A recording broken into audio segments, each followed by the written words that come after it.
Hi there, I'm Machine Pun Kelly, and today I want to talk about conversion therapy.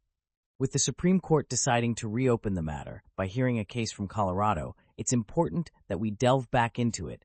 Conversion therapy, also known as reparative therapy or ex-gay therapy, refers to a range of practices aimed at altering an individual's sexual orientation, romantic orientation, gender identity, or gender expression to align with heterosexual and cisgender norms. It is rooted in the historical belief, now discredited, that homosexuality, bisexuality, and gender variance are pathological conditions requiring intervention. The term encompasses various methods, including talk therapy, aversion techniques, e.g., electric shocks, nausea-inducing drugs, hypnosis, counseling, spiritual interventions, and, in extreme cases, surgical or chemical castration. Alternative terms include sexual orientation change efforts, SOE, and gender identity change efforts, GIC, collectively referred to as SIC. Historically, it was the treatment of choice for individuals disclosing same-sex attractions or gender nonconformity, assumed to be disorders by the medical establishment. However, major shifts occurred, such as the World Health Organization removing homosexuality from the International Classification of Diseases, ICD-10, in 1990, marking a scientific consensus that these traits are natural and healthy aspects of human diversity. Despite widespread condemnation, conversion therapy persists, particularly in religious and underground settings.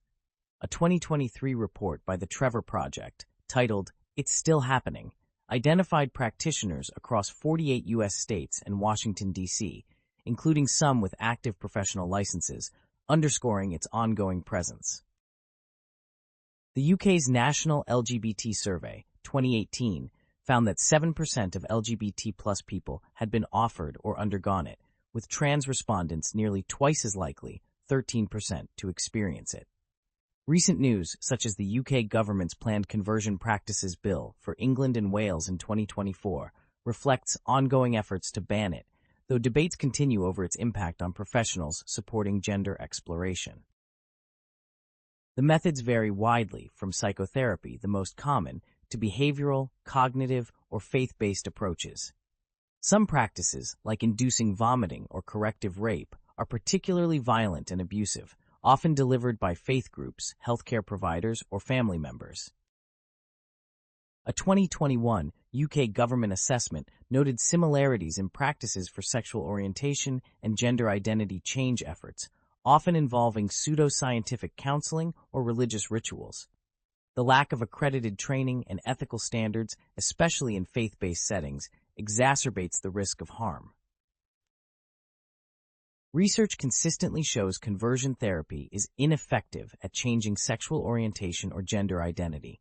A 2009 American Psychological Association task force reviewed 83 studies and found no credible evidence of its efficacy, relying instead on anecdotal testimonials.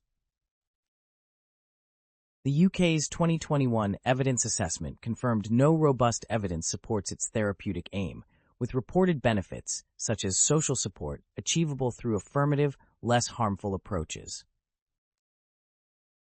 The dangers are well documented, with conversion therapy linked to significant mental health harms.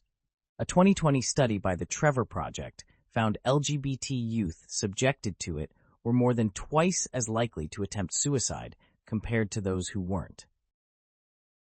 The Williams Institute's 2018 report estimated 698,000 U.S. adults had undergone it, with 350,000 as adolescents, many reporting lasting trauma, including depression, anxiety, and PTSD. A 2024 Stanford medicine-led study in the Lancet Psychiatry linked it to depression, PTSD, and suicidality among over 4,000 participants, reinforcing its harmful impact. Physical harms, though less common today, include burns and neurological damage from past practices like electroshock therapy. Psychologically, it instills self-hatred and isolation, with survivors describing it as abusive and degrading.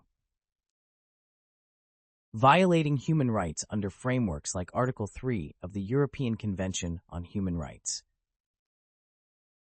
Beyond individual harm, A 2022 study in JAMA Pediatrics estimated conversion therapy costs the U.S. $9.23 billion annually, factoring in $650 million in direct costs and broader societal impacts like increased healthcare needs for mental health issues. As of March 10, 2025, over 20 U.S. states and several countries, including Canada and Germany, have banned conversion therapy, with ongoing efforts to expand these bans. However, legal challenges persist, such as a 2025 Supreme Court case on Colorado's ban, reflecting controversy over its scope and potential unintended consequences for professionals. Survivors' accounts, such as those in qualitative studies, highlight desperation driving participation, often exacerbated by societal stigma, with conversion efforts intensifying self-loathing. Advocacy groups like the Trevor Project and Stonewall push for bans, providing survivor testimony and public education to end the practice, emphasizing the need for affirmative support over coercive change. Conclusion: conversion therapy is a discredited, harmful practice with no scientific basis for changing sexual orientation or gender identity. Its dangers, including increased mental health risks and societal costs, are well documented, with ongoing efforts to ban it globally.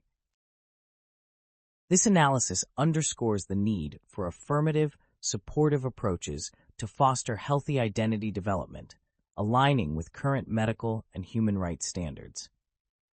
Thanks for watching, and if you learned something, don't forget to hit like and subscribe.